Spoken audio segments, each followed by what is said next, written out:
함께 기도하시겠습니다. 하늘에 계신 우리 아버지, 아버지의 이름을 거룩하게 하시며 아버지의 나라가 오게 하시며 아버지의 뜻이 하늘에서와 같이 땅에서도 이루어지게 하소서. 오늘 우리에게 일용할 양식을 주시고 우리가 우리에게 잘못한 사람을 용서하여 준 것 같이 우리 죄를 용서하여 주시고 우리를 시험에 빠지지 않게 하시고 악에서 구하소서. 나라와 권능과 영광이 영원히 아버지의 것입니다. 우리 함께 찬송가 144장 예수 나를 위하여 같이 부르실까요? 예수 나를 위하여 십자가를 질 때 세상 죄를 지시고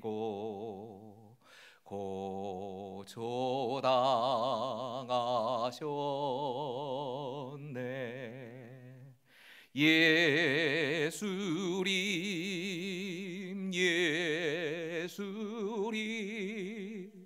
나의 죄 위하여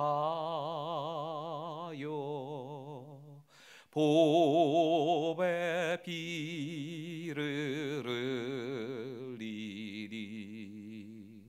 죄인 받으소서.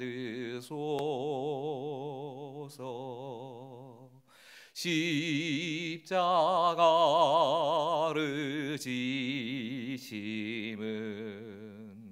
무슨 죄가 있나. 저 무지한 사람들 메시아 죽였네. 예수님 예수님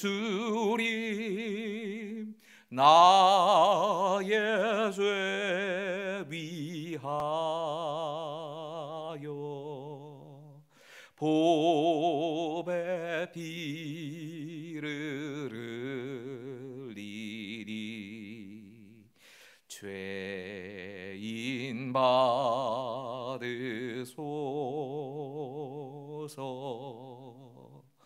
비와 같이 붉은 죄 없는 이가 없네. 십자가의 공로로 눈과 같이 되네. 예수님 예수님 나의 죄 위하여 보배 피를 흘리리. 죄인 받으소서.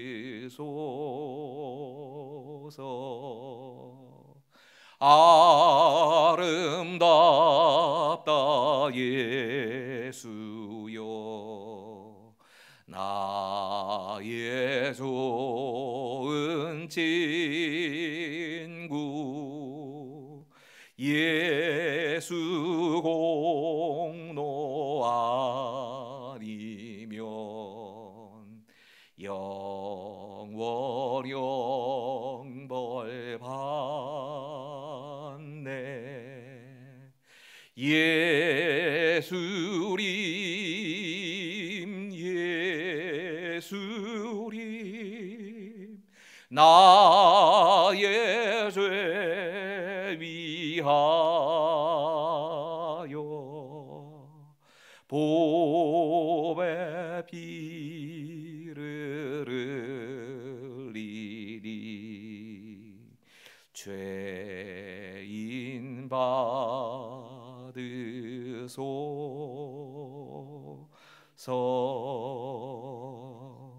아멘.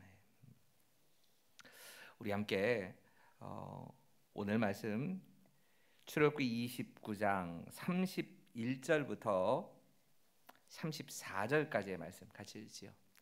넉절입니다. 우리 함께 한 목소리로 읽도록 하겠습니다. 같이 읽겠습니다. 시작. 너는 위임식 순양을 가져다가 거룩한 곳에서 그 고기를 삶고 아론과 그의 아들들은 회막문에서 그 순양의 고기와 광주리에 있는 떡을 먹을지라.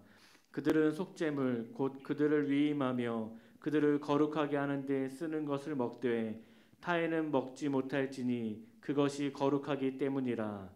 위임식 고기나 떡이 아침까지 남아 있으면 그것을 불에 사를지니 이는 거룩한즉 먹지 못할지니라. 아멘. 출애굽기 29장은 제사장의 위임식에 대한 이야기를 계속 다루고 있습니다. 이렇게 제사장의 위임식이 29장 전체에 파트로 따지면 한 3개 정도로 이렇게 구분이 돼서 계속 말씀이 전해지고 있습니다. 왜 이렇게 될까 생각해 보면 하나님 보시기에 이 일이 중요해서 위임식에 대해서 계속 반복해서 말씀해 주시는 겁니다. 이 위임식이 이야기하고 있는 것은 결국엔 우리가 어떻게 하나님 앞에서 섬겨야 할까, 하나님을 섬기는 방법, 하나님께 봉사하는 그 길에 대한 이야기를 담고 있습니다. 그러니까 합당하게 우리가 주님을 섬기는 것을 하나님께서 정말 중요하게 생각하신다는 겁니다. 그래서 이렇게 반복하면서 계속 말씀하십니다.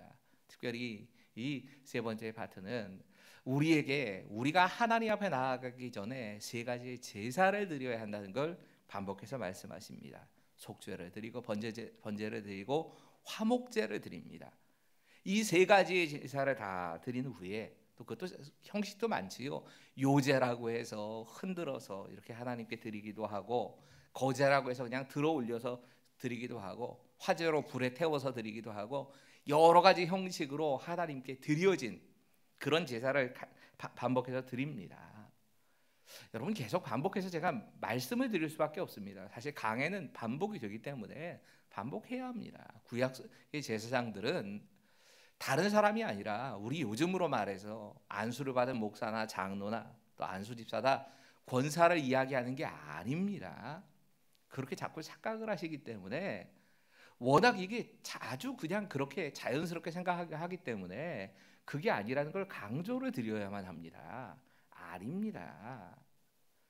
신약시대에 모든 예수를 믿는, 예수님을 나의 구주와 그리고 주인으로 모신 모든 성도가 다 하나님 앞에서 제사장입니다. 여러분, 구약이 신약의 그림자와 같은 역할을 합니다. 생각해 보십시오.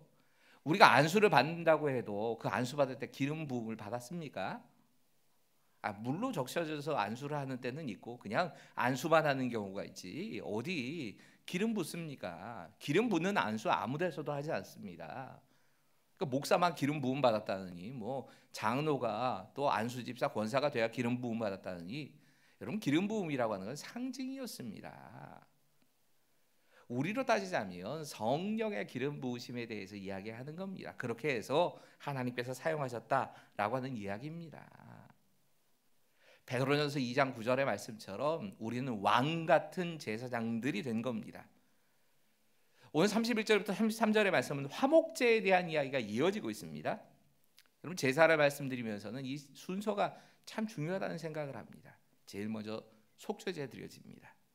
나의 죄가 대속함을 받고 예수 그리스도의 보혈로 깨끗함을 얻는 게 제일 먼저입니다. 그리고 나서 번제, 하나님께 나의 삶을 드리겠습니다 라고 번제로 헌신을 합니다. 그리고 마지막으로 하나님과 화목한 관계가 되는, 하나님과 막힘이 없는 관계가 되는 화목제를 드립니다. 화목제의 특징은 이 화목제를 드린 사람과 하나님이 함께 식사를 나눈다. 그런 의미에서 하나님 앞에서 먹고 마십니다. 이게 화목제의 제일 큰 특징입니다. 제사장의 위임식에 있는 화목제는 아무나 참여하지는 못하고요. 이 제사장, 하나님께 이미 속죄제와 번제를 드린 그 제사장이 화목제를 드리고 하나님 앞에서 먹게 되어 있습니다. 오늘 본문 31절과 32절 같이 읽지요. 시작. 너는 위임식 순장을 가져다가 거룩한 곳에서 그 고기를 삶고 아론과 그의 아들들은 회막문에서 그 순장의 고기와 광주리에 있는 떡을 먹을지라.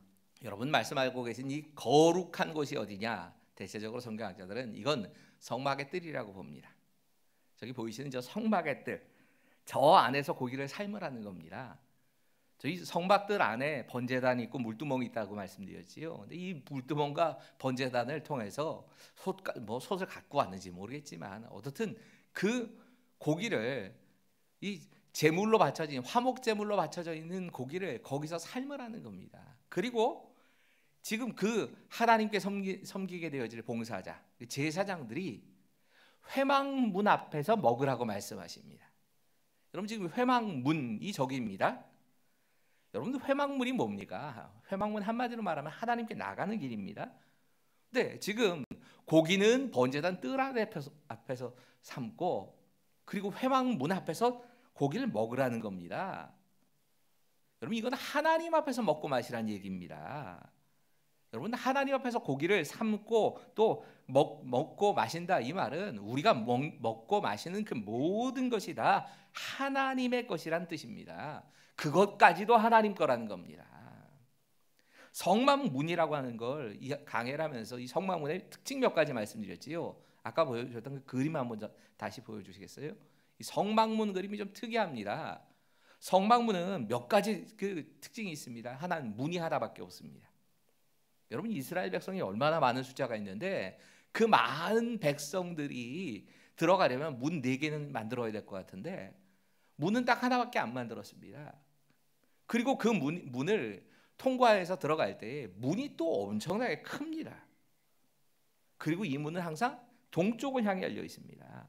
여러분 이 문이 하나님께 들어가는 문이고 이 문이 예수님을 보여주는 문이라고 말씀드렸지요. 그러니까 우리가 먹고 마시는 일상적인 생활도 하나님 앞에서 주님을 통해서 들어오고 나가면서 성막 안쪽에서 고기 삶고 성막 바깥쪽에서 성막 문 아마 바깥일 거라고 추측을 합니다. 물론 아니라고 하시는 분들도 계십니다. 성막문 안쪽에서 먹었다는 분들도 계신데 저는 성막문 앞이라고 하면 성막문 바깥쪽이었을 것이라고 추측을 합니다. 이 부분은 제 생각입니다. 어떻든 들어오고 나가면서 그렇게 하나님 앞에서 살아야 된다는 겁니다. 먹고 마신다고 하는 것 우리가 가정생활을 하고 장사를 하고 우리가 뭐 공부를 하고 직장 생활하고 그 모든 것이 다 하나님 앞에서 하는 일이다. 그렇게 말씀하시는 겁니다. 참 희한한 말씀을 하십니다. 이때 고기도 먹지만 떡도 먹으라고 하세요. 화목제물로 드려진 것 가운데 화목제물 중에 진설병 하나 하나님께 올려드리고 그리고 그 안에 있는 다른 여러 개의 떡들 가운데 하나는 대표로 하나님께 올려드리고 나머지 건 제사장이 먹는 겁니다. 이 고기와 광주리의 떡이라고 하는 게 유대인들에게는 그냥 일상적인 식사였답니다. 그러니까 특별한 걸 먹은 거 아닙니다. 일반적인 식사를 똑같이 하나님 앞에서 제사장이라고 뭐 다른 게 아니고 그렇게 먹었다는 겁니다. 여러분 모두가 똑같이 먹는 떡이고 모두가 똑같이 먹는 고기입니다. 하지만 적어도 이 앞에서 먹는다는 얘기는요, 이거 하나님이 주신 선물이다 생각하고 먹는 겁니다. 내가 열심히 노력해서 내가 애써서 번 돈으로 내가 얻어낸 그런 먹을 것이라 생각하지 않고 이거 하나님께 드려진 거, 하나님이 나한테 주신 거야, 이런 마음으로 먹고 마셨다는 얘기입니다. 세상 사람들은 누구나 다 내가 애써서, 그리고 사실 예수 믿는 우리라고 아무런 노력 안 하는 거 아니지 않습니까? 애써서 번 돈이라고 생각을 하면서 그 물질을 사용합니다. 그런데 구별된 삶이란 게 뭐냐? 거룩한 하나님 앞에서 제사장으로 산다고 하는 게 뭐냐? 딱 한 가지입니다. 이거 하나님 주신 거야. 하나님이 주신 재능으로 내가 이 일을 했고 하나님이 주신 건강으로 내가 이것을 벌어서 그래서 내가 먹고 살게 됐어. 하나님이 주신 건강으로 하나님이 주신 능력으로 나는 이 모든 것을 해서 먹고 살게 됐다. 여러분 물질에 대해서 먹고 마시는 것을 그렇게 생각하는 겁니다. 시간도 마찬가지입니다. 주일만 하나님의 것이 아니고 내 모든 시간이 하나님 앞에 있는 하나님의 문, 이게 하나님과 함께하는 그 교제 가운데 있는 그 문을 통과해서 왔다 갔다 하면서 먹는 그런 시간이다라고 생각하고 구별해서 사는 겁니다. 이게 세상과 우리가 달라지는 점입니다. 이어집니다. 33절 같이 읽지요? 시작. 그들은 속죄물 곧 그들을 위임하며 그들을 거룩하게 하는 데 쓰는 것을 먹되 타에는 먹지 못할지니 그것이 거룩하기 때문이라. 상상을 한번 해봤습니다. 하나님께서 지금 이렇게 말씀하시면서 이 먹을 것을 주셨다. 나를 섬기는 참 귀한 봉사 너 하고 있어. 그러니까 내가 그거 감당하는 너에게 은혜를 준다. 그리고 주셨다고 생각해 보십시오. 그럼 이거 함부로 못 먹을걸요? 우리가 그렇게 하나님께서 주신 것이라 생각하면 마음대로 쓰고 그렇게 살지 못할 겁니다. 근데 참 오늘 특이한 점은 타인에게 못 준답니다. 다른 사람에겐 먹게 하지 못한답니다. 이 속죄의 제사를 드리고 번제를 드리고 화목제를 드린 제사장들만 먹는다는 얘기입니다. 실제로 신약 시대에 와서도 약간은 성찬을 할 때 이런 정신이 조금 살아 있습니다. 살아 있어요. 그래서 성찬식에 사용되면 성찬식에 사용되고 남은 떡과 뭐 떡이 아니지 사실은 뭐 카스테라 같은 거 주시니까 그 사용된 빵과 그리고 그렇게 사용되어진 포도주는 목회자들에게만 주십니다. 못 먹습니다. 다른 사람들은. 이게 나름대로의 성찬에 대한 규례입니다. 그래서 그건 목회자들이 처리해야 되는 것으로 취급을 하는 겁니다. 신약 시대에 예수님께서 거룩한 것을 개에게 던지지 말라 말씀하시는데 그 거룩한 것이라고 하는 게 이렇게 하나님께 제물로 드려진 것. 그것에 대해서 그냥 개에게는 던져서는 안 된다. 아무에게나 드려서는 안 된다. 이런 뜻입니다. 근데 그런 마음을 가지고 우리가 나름대로 그렇게 그냥 규칙을 만들어서 지키는 겁니다. 그런데 과연 그런 뜻이었을까? 지금 이 말씀이 그건 아니라는 생각이 들었습니다. 이건 어쩌면 저는 이렇게 적용을 할 수 있다고 생각합니다. 어떤 섬김이든지 그 섬김을 통해서 합당하게 받는 내가 체험할 수 있는 체험이 따로 있다는 겁니다. 내가 무슨 섬김을 하든지 그 섬김을 할 때에 다른 사람은 받지 못하는 하나님의 은혜를 내가 그 섬김을 통해서 체험할 수 있다는 겁니다. 교회 청소를 하면서 그 교회 청소를 하면서 나만 깨닫게 되어지는 하나님의 은혜가 따로 있습니다. 교회에서 또 혹은 아니면 내가 이거 하나님 참 기뻐하시는 일이야 생각을 하면서 그 일에 대해서 최선을 다해서 섬기다 보면 하나님의 주시는 분명히 깨닫게 하시는 은혜라고 하는 게 내가 맛볼 수 있는 신앙의 체험이라는 게 있습니다. 설교 준비하면서도 그럴 때 있습니다. 늘 그러면 좋을 텐데 늘 그러진 못하고요. 그렇지도 않지만 설교를 준비하다 보면 아 이거 하나님 은혜로구나. 나만 체험할 수 있는 것이로구나. 설교자만 알 수 있는 하나님께서 주시는 체험이 있습니다. 이거 아무나 할 수 있는 거 아닙니다. 내가 체험했으니까 당신도 체험하십시오. 이렇게 얘기할 수는 없는 겁니다. 다 각자의 몫으로 하나님의 주시는 그런 하나님의 특별한 은혜와 체험이 따로 있는 겁니다. 말씀이 이렇게 이어집니다. 34절 같이 읽죠. 시작. 위임식 고기나 떡이 아침까지 남아 있으면 그것을 불에 사를지니 이는 거룩한즉 먹지 못할지니라. 여러분 위임식에 사용되어 있던 음식이 남았다. 그러니까 불쌍한 사람들 나눠주자. 이래서는 안 된다는 겁니다. 위임식에 사용된 음식은 그렇게 딱 정하셨습니다. 불에 태우라고 말씀하십니다. 이유는 간단합니다. 그렇게 사용된 것은 거룩한 성물이다. 하나님께 드려진 것이니까 그러면 안 된다는 겁니다.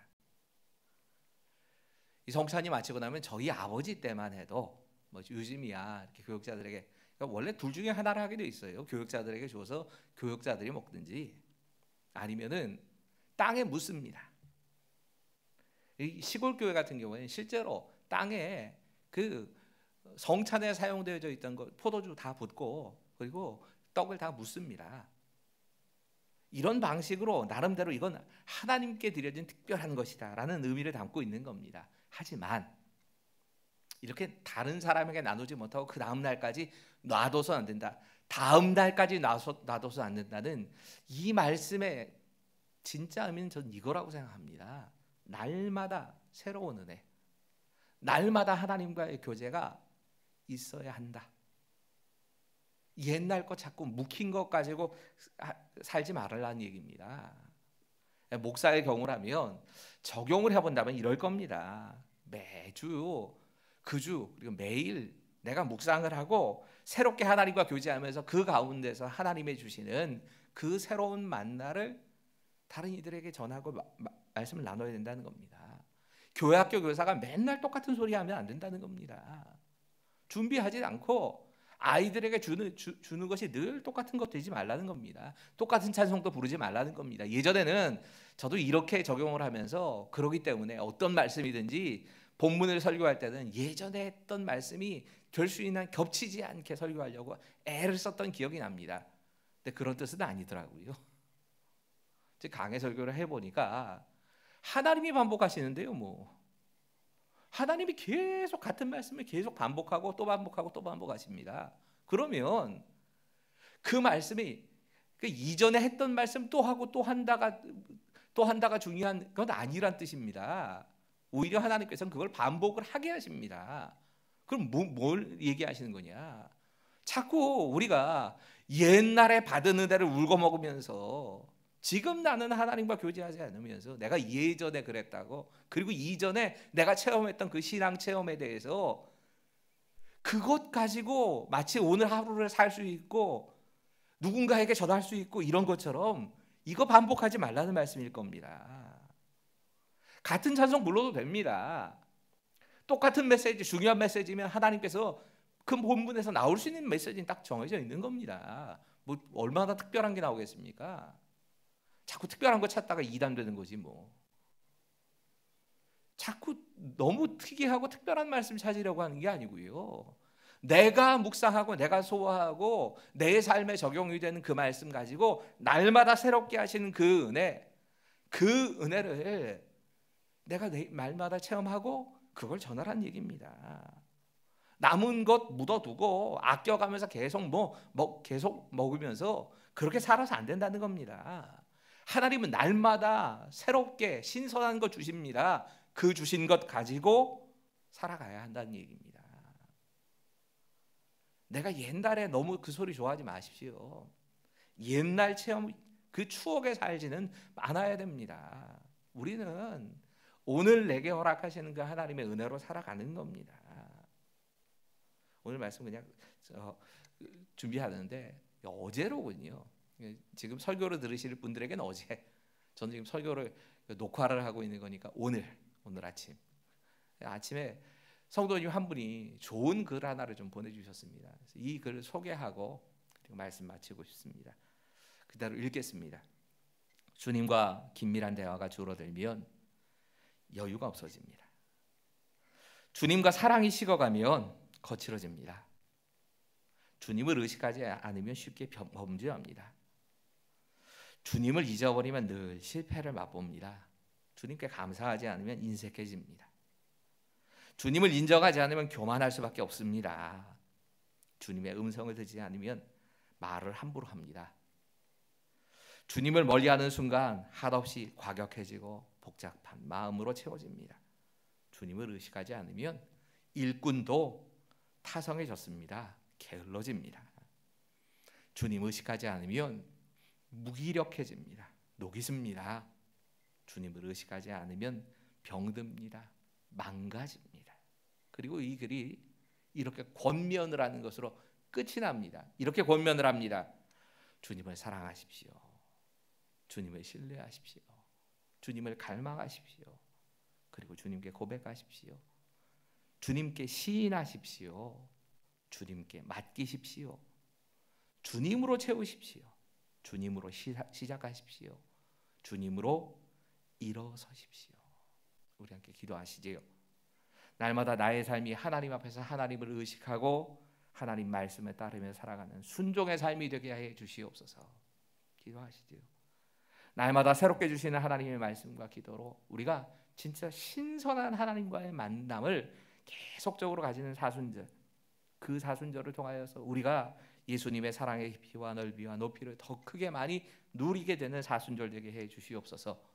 코로나와 우크라이나의 전쟁이 종식되기를 위해서 우리 함께 잠깐이지만 소리를 내서 기도하겠습니다. 기도하시지요. 아버지 하나님, 날마다 나의 삶의 모습을 하나님 앞에서 돌아보며 하나님 의식하며